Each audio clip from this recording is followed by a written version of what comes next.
So pleased to meet you. Yeah. 16,000 kilometres from my home in Australia, on the hottest day in Belgian history, I met a group of elderly Dutchmen at a supermarket car park in a town with a name I struggled to pronounce. Aan de overkant? Ja. I didn't know it then, but these strangers became crucial in helping me solve a 75-year-old family mystery. We saw another crew member. This could be Flight Sergeant Hartley. Flight Sergeant Alan Brian Hartley. My great uncle.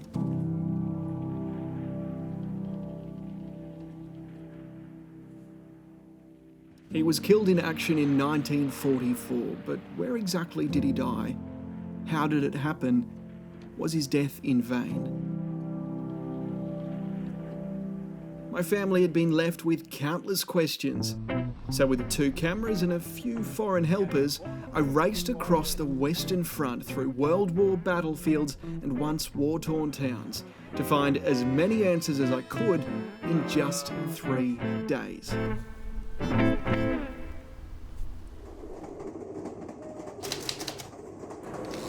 Hi, hello, yep, this is me, Tom Hartley, a then 28-year-old Australian journalist on a European train somewhere between London and Brussels, somewhere far from home.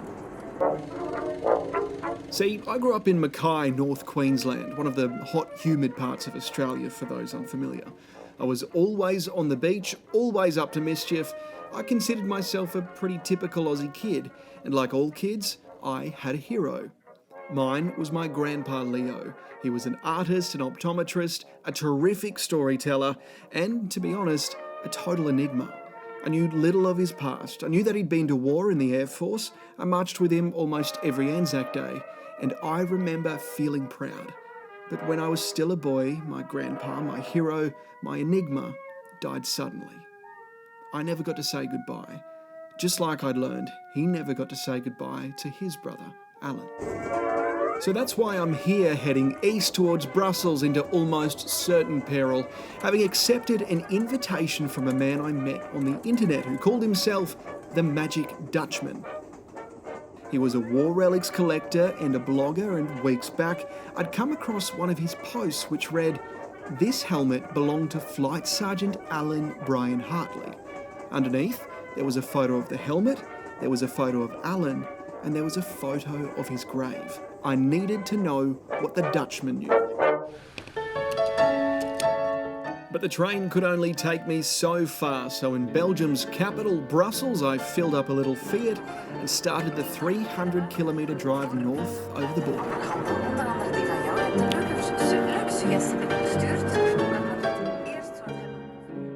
What makes this really significant is that it's now 75 years, almost to the day, that my great uncle Alan was killed. But for 75 years, basically, we've had no idea exactly how it happened. All we know is he was 21 when he was killed, and it was somewhere in Belgium. And we are looking for answers, and that's why we're going to Assen. That's where this starts.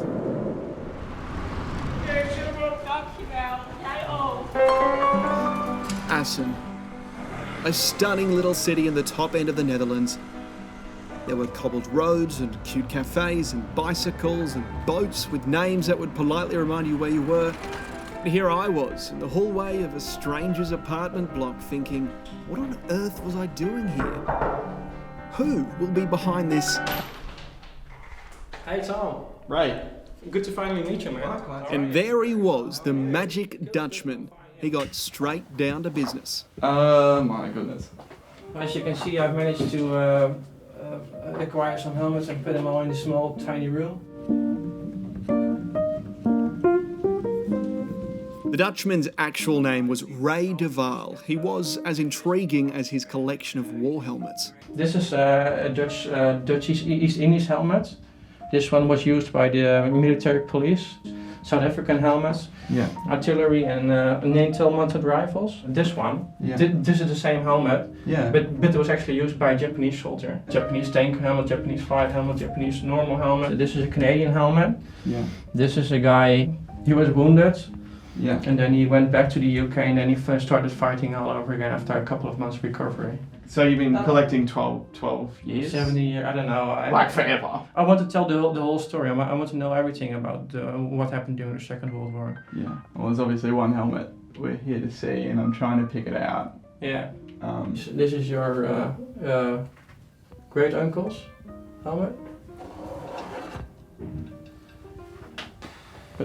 Can I? Just grab it from grab there. it.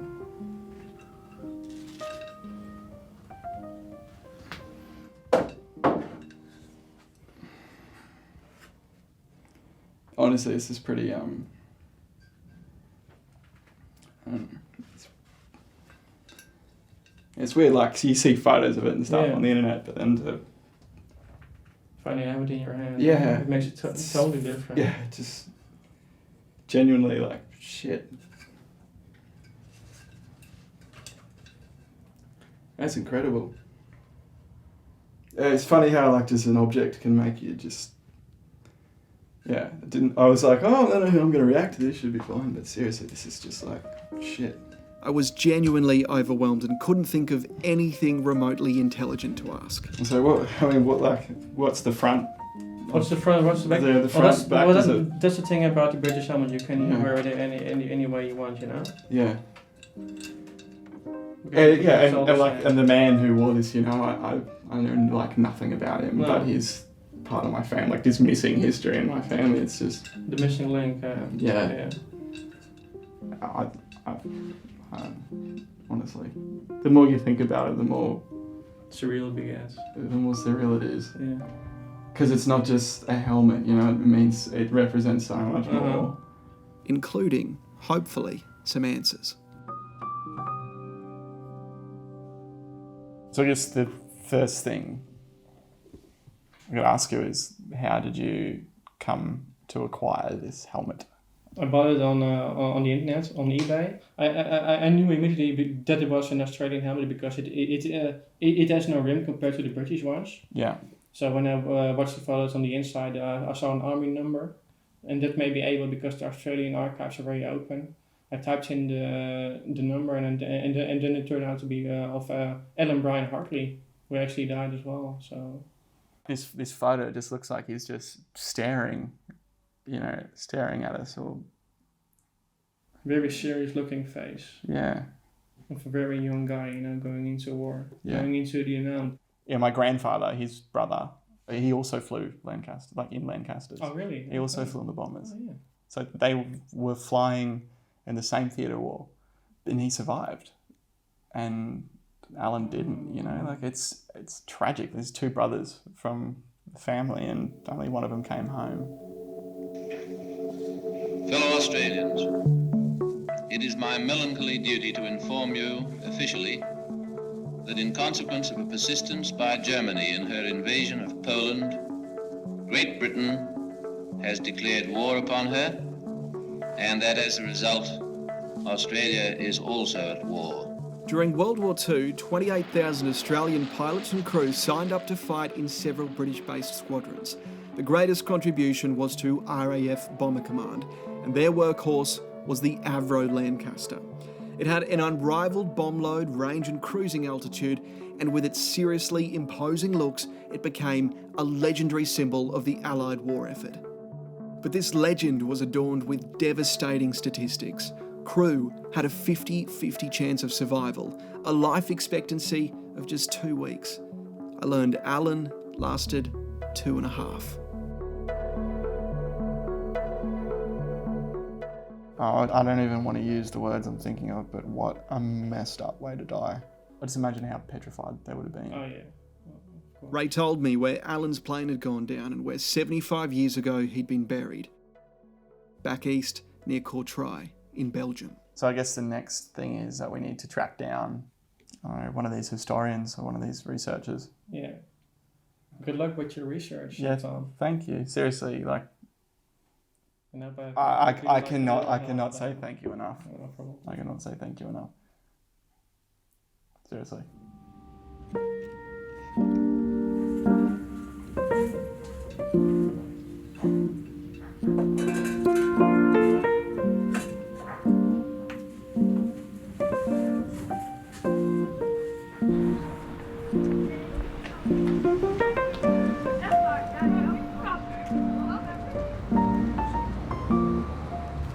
So we just went for a little stroll while I was doing some research into this fella, Dirk, who's a historian. It's pretty hard to find a contact for him, but I found him on LinkedIn and sent him an email. So hoping to hear back, but all we can do now is just head south. I mean, like, let's head to Belgium.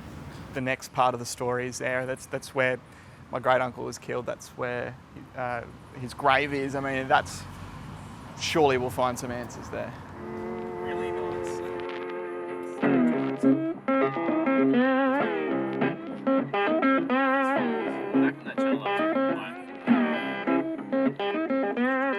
So, great news. We've just got a email back from Dirk, who's the historian, the researcher. He's already invited us to dinner, and he says he's got some people that he wants us to meet. It's just like, honestly, I don't know how it's happened all so quickly.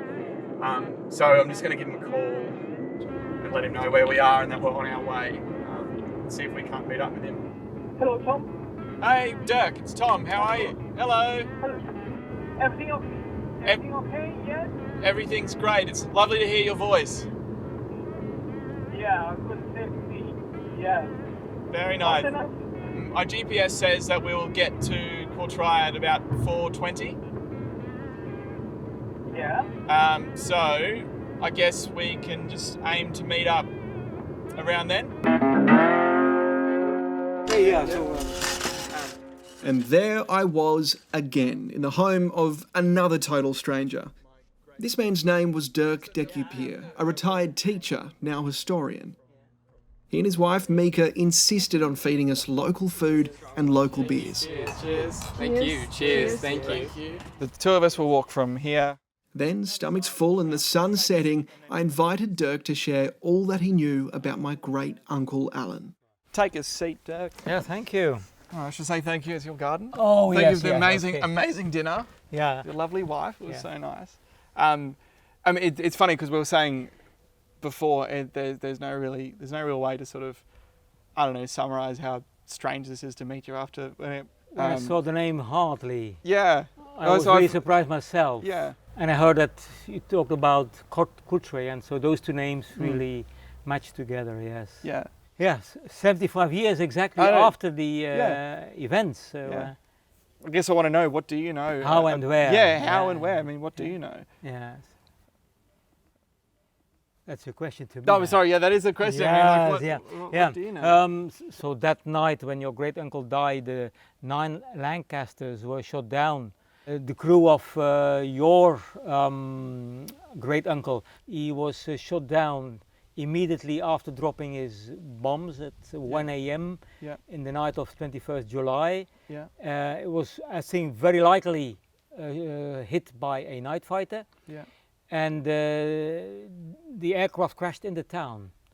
So the strange thing is that they only found 3 crew members, amongst whom your great uncle, Flight Sergeant Alan Hartley, in the wreck itself. Yeah. So he was one of my great uncle was one of the Of ones. the 3, yes. Dirk took me through the crew of LM-101. At the front of the plane was Captain Douglas Jeffrey. He was just 20 years old, and so was Maxwell Roy, the tail gunner. Albert Downey, the bomb aimer, and Thomas Roberts, the mid-upper gunner, were 21 years old, like Alan, who was the wireless operator cum gunner. I learned there was also an Englishman on board, John Ernest Eade, 23 years old. He was the flight engineer. At 32 years old, navigator Philip Benson was the eldest. But as far as I could see, all 7 men were still so young. Let's talk about Alan specifically. How long had he'd been flying before he died? Do you know how many missions he'd been on? Or I anything, think they were on their 6th mission. Right. Well, from one, I think it is reportedly said that the crew was very new. Based at RAF Waddington with 467 Squadron, Alan only flew half a dozen missions, about 6,000 kilometres over 2.5 weeks in July 1944. Their first target was 40 kilometres north of the Eiffel Tower, an underground bomb storage facility at Saint-Lô-d'Esserand. They hit it on July 5 and again 3 days later. Their next objective, a rail yard at Coulmont-Chalendrey. It was struck on July 13. Caen came into their sights early on July 18, part of Operation Goodwood, which paved the way for the eventual liberation of the city. They returned to the sky that same night, targeting a railway junction and marshalling yards at Revigny. Official records that I've tracked down reveal it was a chaotic close call. Too much talk between controllers on VHF. They didn't seem to know what to do. 4 aircraft shot down over target in 2 to 3 minutes. They just went down one after another. By this point, Alan's crew had survived 5 flights over France. Their 6th was over Nazi-occupied Belgium. Carrying almost 6 tonnes of explosives, they took off from Waddington at 11:29 on the night of July 20, 1944. Their mission, alongside 13 other bombers, was to take out the railway yards at Courtrai. These are the records from that flight. Aircraft missing. No news after takeoff. They were found 1.5 kilometres from each other, so the tail gunner up to the place at the station where the others were found. Why are they found so far apart? I guess there was an explosion shortly before the aircraft crashed. The pilot was found on the loft with an unopened parachute. Maybe they tried to jump, but too late. Yeah. Also on the crash site where your great uncle was found, there was an unopened parachute, but nearly half burned. Do you think they died in the air? Or? This is difficult to say, but I think that no, I will not answer the question because I can't. But the fact was that the sure is that they had dropped their bombs.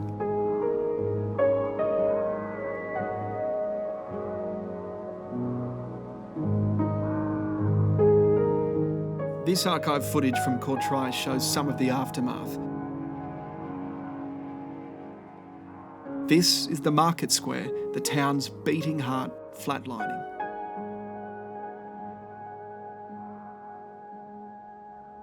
Sadly, I was told this wasn't the target. It was collateral damage.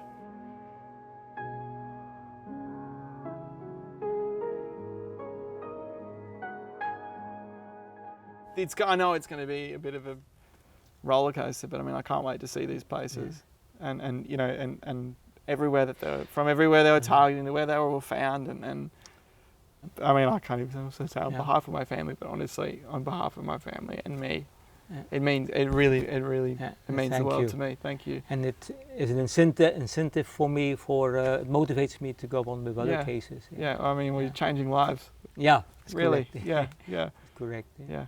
Mate, I think we're almost out of light. Thank you very much. Thank you. You're about to make me cry, don't you? Don't you start it's that. Emotion. Yeah. No, it is emotional. But nowadays men may cry, so this is also a good change in our society. Otherwise, this is not serious, so we should be emotional. Yeah, definitely. Yeah. I'll express it anytime. Yeah. Okay. Awesome. Thank you. That was really nice. Thank you.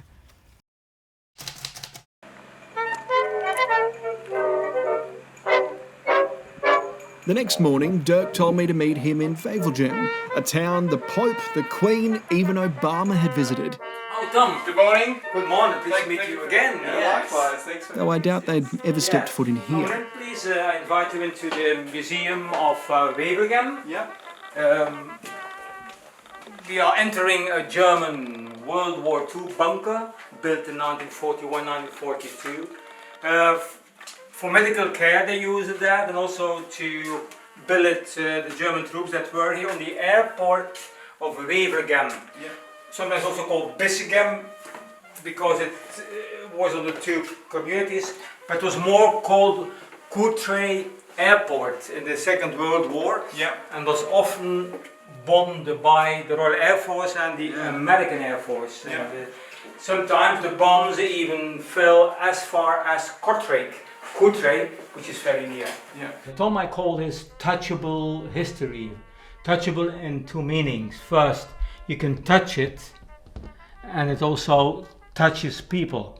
I mean, it's even moving just to see, you know, the Australian, Yeah, symbol, the yeah. kangaroo. Yeah, yes. You know, all the way, and we're so far away from home, Yeah. but it's being kept and looked after here in Belgium. At the other part of the world. They're completely opposite Yeah. ends. It's so humbling, but it's really quite touching.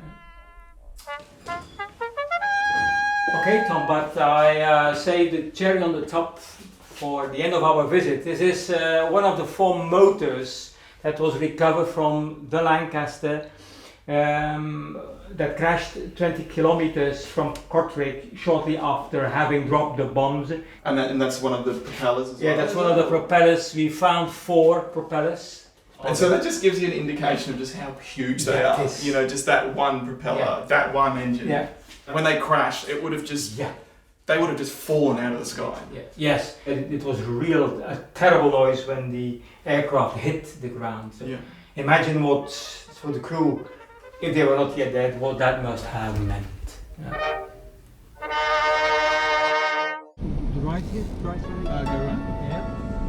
But there was no time to dwell. We had a lot more to see and a lot more to learn. The big church there is on the market square, but we have to go to the station first.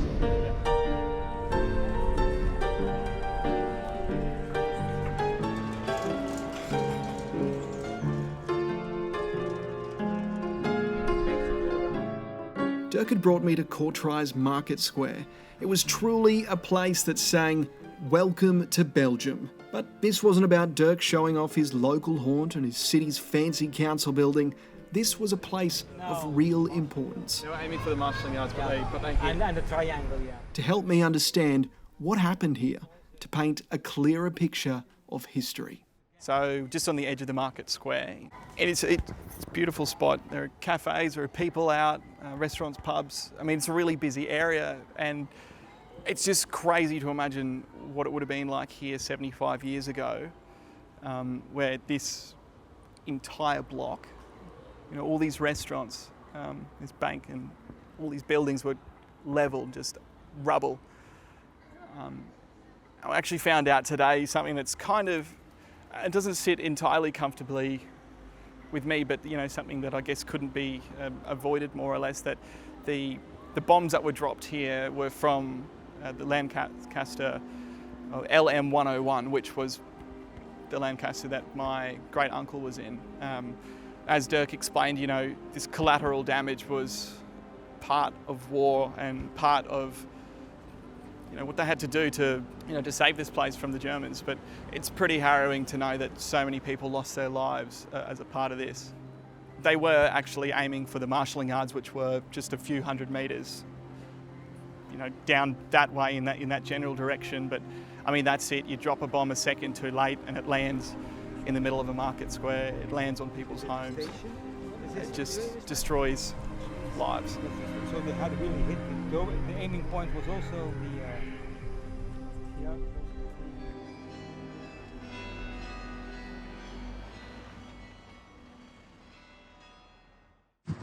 Just pulled into this little town in Belgium. The whole country is experiencing its hottest day on record since before records began, apparently. It was 47 degrees Celsius and it felt like being in a fan-forced oven. And it was for that reason Dirk said we were to meet him and some of his older, non-English speaking friends up the road in this air-conditioned supermarket. Hello, lovely to meet you. Okay, Tom, so pleased to meet you. Likewise, pleased to meet you. Hello, thank you so much. As we strolled out of the car park, hunting for any form of shade, I was told why we were here and who these men were. So we are here on the crash site of Lancaster LM-101, which was 467 Squadron with Flight Sergeant Alan Hartley in it. And we have here 2 eyewitnesses. This is Anton. Wel, wij hoorden het lawaai, het gebulder. Anton Sanson was 12 years old in 1944. Now 87, he had impeccable recall. Dat was ook het laatste bombardement in Kortrijk, hè? Yeah. I was relying entirely on Dirk to translate. So he was sheltering with his family, not far from here, and then he heard the bombs, but then they also heard an aircraft that crashed not far from their house, and so he came on the site with his father And then he saw the wreckage, the tail section, about 100 meters from here, which was standing upright, and then also limbs, corpses. And the tail gunner was still in Yes, the yeah, aircraft in the wreck. Your great uncle was also identified shortly afterwards. Oh my goodness. Next was 90-year-old Paul Vervich. He was 15 years old when Alan's Lancaster crashed 40 metres from his home.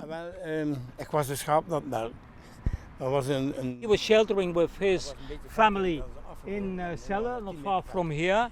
When he heard the sirens and the bombing coming, and afterward he saw another crew member. This could be Flight Sergeant Hartley or Navigator Benson. I think it might have been Hartley, but it was also totally carbonized, yes. He also discovered in between these two corpses some meters of parachute partly burned. It might have been the parachute of the third member who was found here, yeah? But he does not know. Okay, this is it, I suppose, for you too. Yeah, thank you. Because of the unbearable heat, this encounter, we'll call it, was exceptionally brief and rushed, and to be honest, kind of clumsy. Dirk was so keen to rush them away into the cool, I didn't even get a proper chance to say goodbye.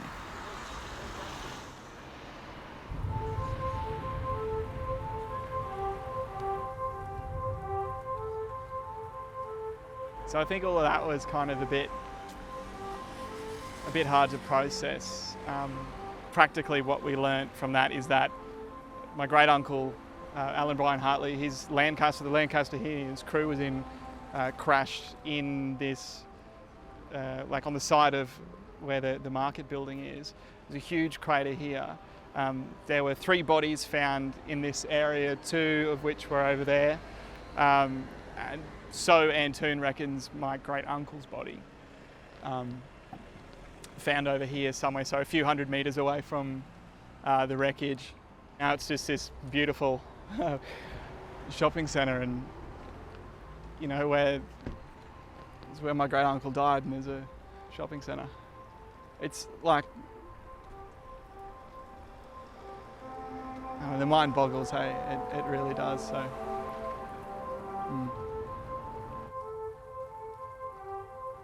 Well, I think he will enjoy it to go to the monument.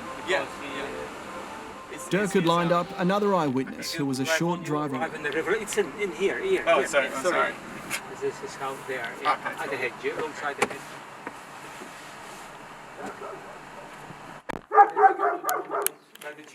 It was the home of 86-year-old Lucian Levitch. Lucian had lived in Courtrai his whole life. I remember sitting there in his living room hoping his story was as interesting as his art. Van 44. It was. 21 juli. Ik woonde in Marke. When Lucian was a boy, he saw the wreck of another Lancaster that was shot down at the same time as Alan's. It was one of the 3 Lancasters that crashed in Kortrijk itself. Na de oorlog. Out of gratuity for their sacrifice, Lucian told me he established a memorial for the crews of those 3 Lancasters. Was your great uncle's name is also on that monument because he belonged to one of the Lancaster crews that crashed into Kortrijk. Oh. So you also see On his that name monument? on that monument. Yes. Yeah. Really? Yes.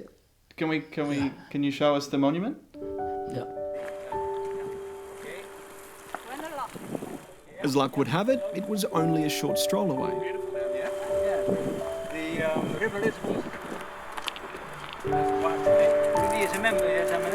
Pleasant surprise. We were met by one of Lucian's friends from a local war association. Tom, very welcome. Lovely to meet you. Yeah. Hello, I'm Dirk. You know this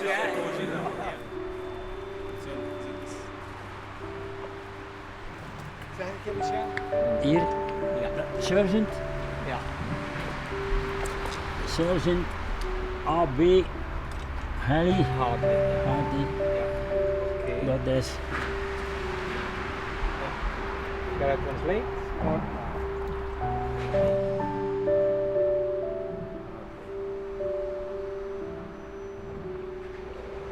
So it takes it.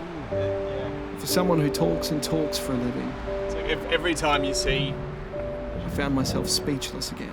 you know, this hits you. Really. Thank you. Thank you for bringing me here. Yeah. Thank you. Seriously, this means a great deal. Yeah. Thank you. There under that bridge, it was a really humbling moment. I was the only Hartley to have visited this spot, this memorial. I was asked to leave my mark.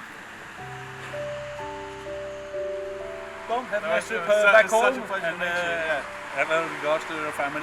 Yeah, I will. I'll pass it on for you. Thank you. Thank you.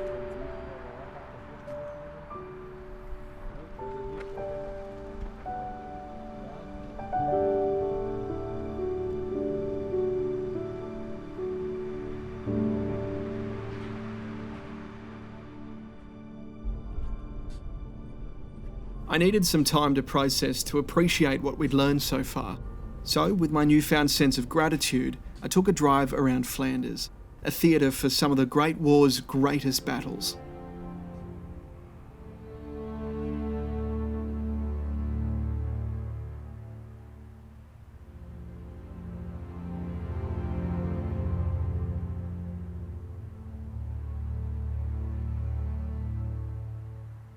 Cemeteries seem to pop up everywhere,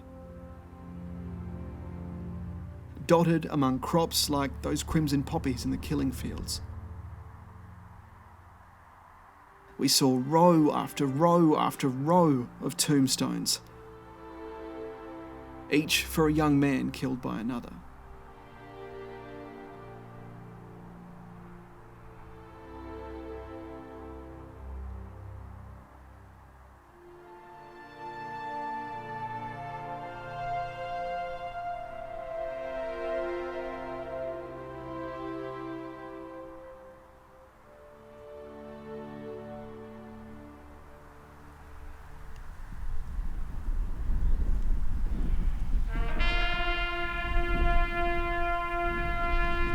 The town of Ypres was the historic centre point of 5 major battles in World War I, during which 38,000 Australians were killed or wounded.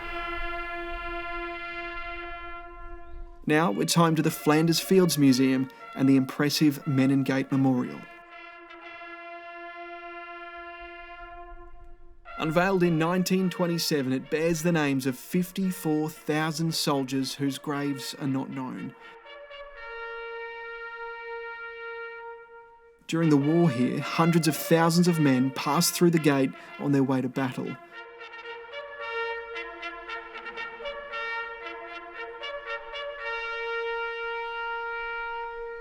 Now, hundreds of thousands of tourists and descendants visit every year, most to attend this nightly service under the arch.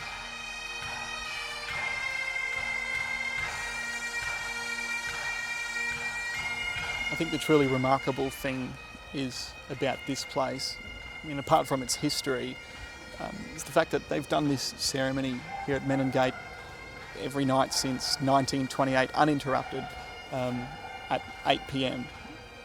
It brings in so many different people, you know, every man and their dog, literally, from all over the world. You know, it's become a bit of a tourist attraction in its own right, but there was only one night in World War II where they didn't hold the ceremony here because of conflict, but it was still held in England. And that gets you thinking, you know, why is it in Australia that we commemorate or remember the Anzac legend on only a few days of the year, really, like truly remember it? That's Remembrance Day and Anzac Day. What I've taken away from this is that we really need to be remembering our Anzacs and all men and women who died at war, and their families and everything else that they did. It shouldn't just be a couple of days of the year, it should be every single day. And it's truly something that I've taken away from this place. For it stays in months of October, November. It had been 3 whirlwind days since we left London. We'd covered so much ground in such a short period of time. And this was to be the last stop. Back in the village of Wevelgem, a 15-minute drive from Alan's crash site, We pulled into a small car park opposite a Pizza Hut. Okay, so I will take my thing. This is it. Yes. Dirk had brought me to the graveyard where my great uncle was buried, and he wanted me to find it on my own. We've certainly, I mean, you've shown me a lot over the past few days. I don't even know how to say thank you in the slightest for what you've done, and all the places you've taken us to, and like the history you've showed me. I'm not very good at goodbyes, as you can tell, but seriously, I like from the bottom of my heart, what you've done for not only me but my family and everything, and your interest in history and how important that is. I mean, words can't express. Seriously, like. I must also thank you, because you came from so far to record that very personal story of one unique human being, your great uncle, and you are at the point to meet his grave, to look for his grave actually for the very first time in your life. So this is what history is for. Yeah. So also when you return to Down Under, please give warm regards to your relatives there, and you are always welcome. I mean, it's almost perfect right now, the soundtrack of the planes going over, and that's it. It's a flight past for your great uncle, Flight Sergeant Alan Hartley. Yeah. Thank you very much, and you are always welcome. Thanks, to mate. meet again. Okay, thank you. Always welcome. Thank you. And kind regards in Down Under. Bye-bye. Thanks, Dirk.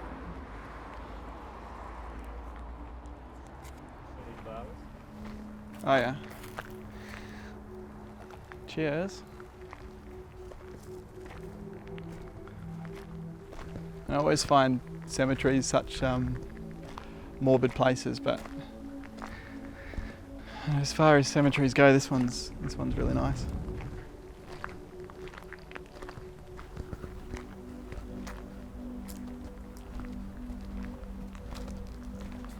Ah.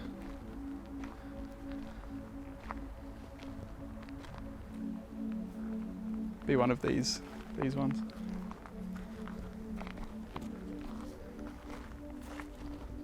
Oh.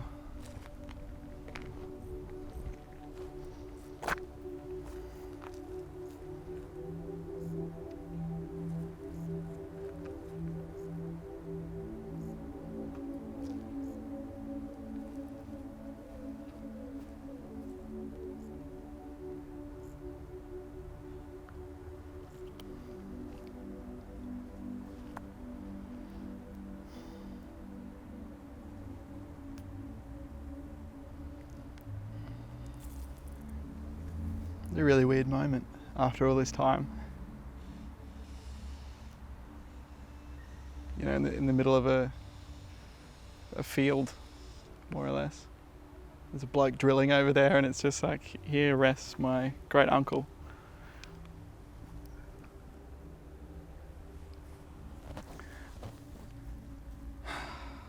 (42683) Flight Sergeant Alan Brian Hartley, Royal Australian Air Force, 21st of January 1944, age 21.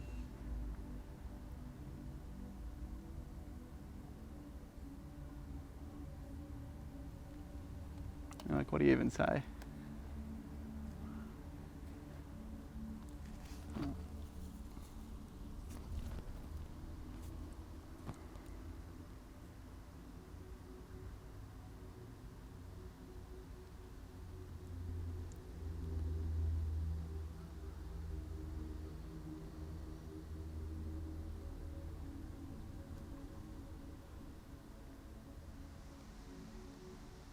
How do you feel right now? I don't know. I feel it's just surreal. It's not upsetting. It's kind of nice just to be here, but I still don't feel like, you know, I have all the answers, because I just feel like I'm never gonna know the hell he went through. You know, I'm never ever gonna know what he experienced, and I'm so devastated that he had to experience what he did. I'm I'm truly, truly sorry that all these men had to experience what they did, you know, like, we will never know what that was like. And God forbid we'll ever have to find out.